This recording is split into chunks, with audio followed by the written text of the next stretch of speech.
Holden. Holden. Where's Holden? Holden. Holden. Where's Holden now? Where's Holden?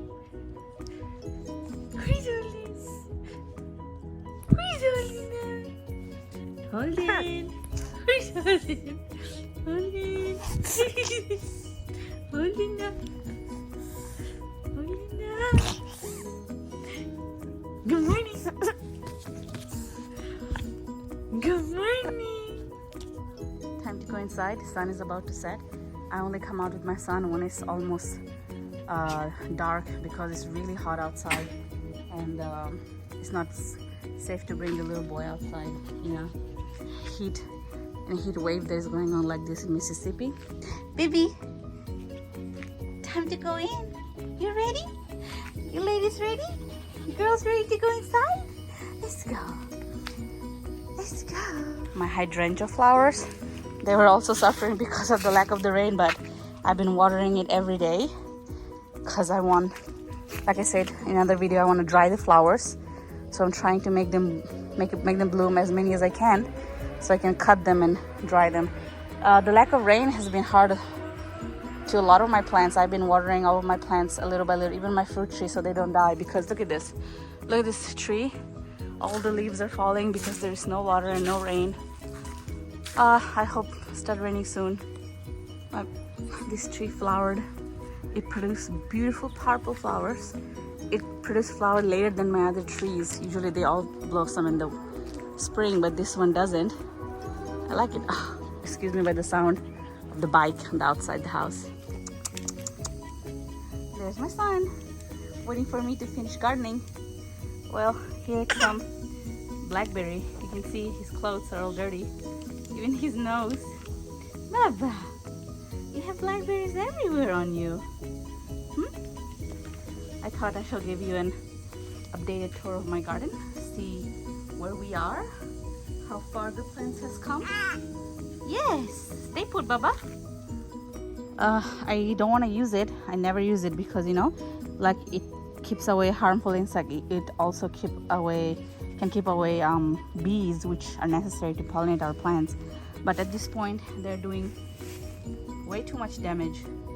So I'll just give some dust on them, just like that. This is the habanero plant. Habaneros are everywhere, as you can see. They're doing great. It's my lime. I have small limes on the plant.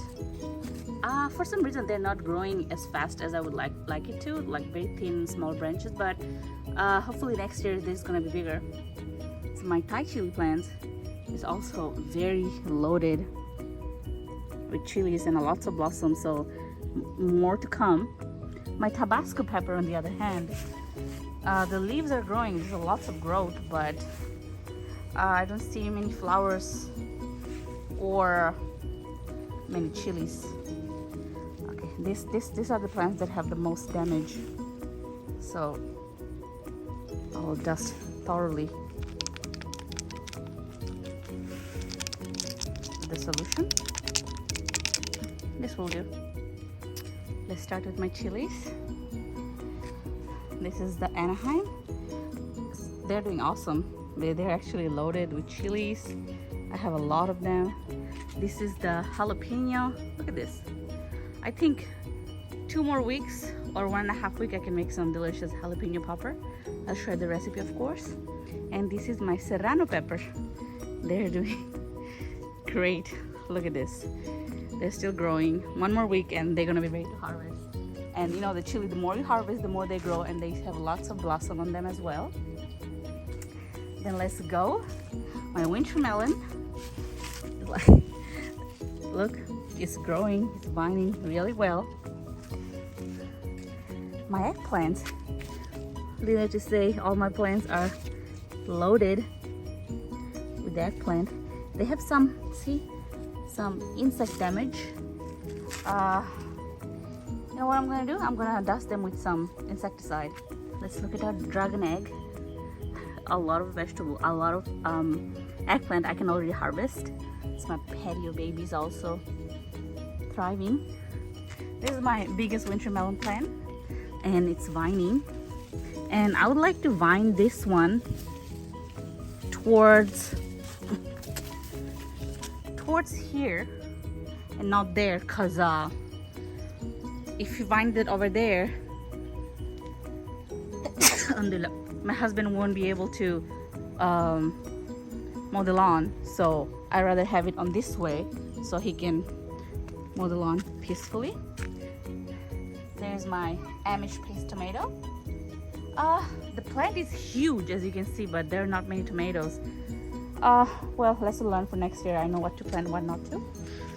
My California Wonder have so many bell peppers on them. This one have a big one right here. And then look at my habanero, but look at this one. Look how many peppers, and they're so big. And this is another Tabasco plant. Like I said, they're just growing huge, but I don't see any flowers and fruits on them. Let's see how it goes. My fig tree, they're doing excellent. I've never seen so luscious fig tree growing in a pot like that, and I'm very grateful for that. My Malabar spinach, so this pot, I cut the top of the plant and they're vining. That's what my mom said to do. She said to cut the top, the tip of the plant, so they're gonna vine on the sides, and she was right. As always, mom knows best. And this is another dragon eggs, and they're doing good too. My rosemary, and this is cayenne. Also, the cayenne pepper has lots of cayenne. It looks similar to the Bangladeshi chili that we have, but they're not as spicy. So this, my husband told me this is not an indeterminate variety. This is a determined variety of tomato. That means it's gonna grow certain quantity of food, and once the food gonna mature, the plant not gonna grow anymore. It's gonna die back. Usually I do not plant determined variety. I always plant indeterminate variety. So you can see they keep growing until the end of the season, and they keep producing tomatoes. But this one, my husband chose it, so no wonder. My Meyer lemon is loaded with lemon and it's still flowering, so that's a good. This Thai chili is packed, as you can see, and my tomato plant. This is my indeterminate variety. Look how many tomatoes are in one plant, still growing, full of flowers. These are my okra. I already harvested okra and ate it, and so far so good. More Thai chili, water spinach. In my previous video, I called them, I think, palon shak.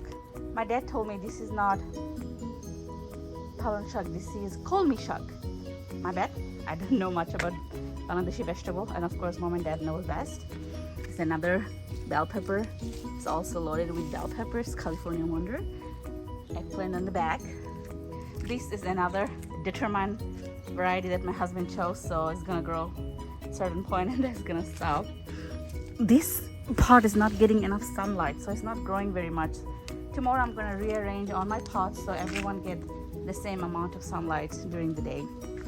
My bitter melon, I'm trying to train them to go through this thread to reach the trellis, but they keep grabbing and gasping my tomato plants. I come here every day and try to train them to go towards, just like that. Just put it like that. Oh, this one also. You twirl it around just like so, and they should go towards the line, like this one. This one is vining very well by itself. I have to turn around and check on my son time to time. I'm worried that he's gonna fall from the patio bed. He's doing good. So let's get this one. I only have 4 tomatoes, which is very upsetting. Like I said, some of them are doing great. This is what you get for gardening. Some of them are good, some of them are not. You get what you get. Oh, this is my cantaloupe, and look at that big cantaloupe. I put something under, so you know it was pulling the whole plant down. I put something under it so the weight not gonna go on the plant, is not gonna tear off the plant. And then this tomato plant is branching everywhere, but not many tomatoes. This one, on the other hand, look at the amount of tomato.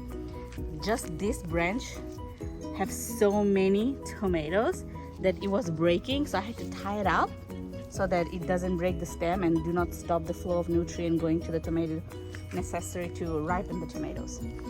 And this is another amazing tomato plant that is like absolutely loaded with tomato, and it is so heavy, just falling apart, and my husband tied up from both sides of the tomato on the trellis so it doesn't fall. My basil and yeah, my not so good looking red robin. And finally, some good news on this one. Look, finally it has some female flowers, so they're smelling. I hand pollinated them because they blossomed at night. So see this one, when it's gonna open up, I'm gonna tear off one of this male flower and make it touch with this one. What's going on? You guys leave her alone. Always so mean. Look at my taro plants. They look so sad because they haven't had water in a while. It has not been raining here for almost 3 weeks. No rain for 3 weeks, and that's why I have to water the plants every day. Usually I plant once a day, sometimes once every 3 days, not once a day, or 2 days max, but lately I have been watering every day because there is no rain. Bianca, what are you up to? Get off. Are you gonna leave the chicken alone? Shall we read a book? Bees buzz in the morn to tell a bear to rise. And if a bear stays in bed, he never will be wise. But if a bear enjoys his day and doesn't dwell on his way, then even in the sun won't shine, everything will work out fine. And if that Pooh Bear always hums and doesn't act too very glum, he will know the love of many friends, and all will work out in the end. For early to bed and early to rise can make a bear healthy, happy, and besides,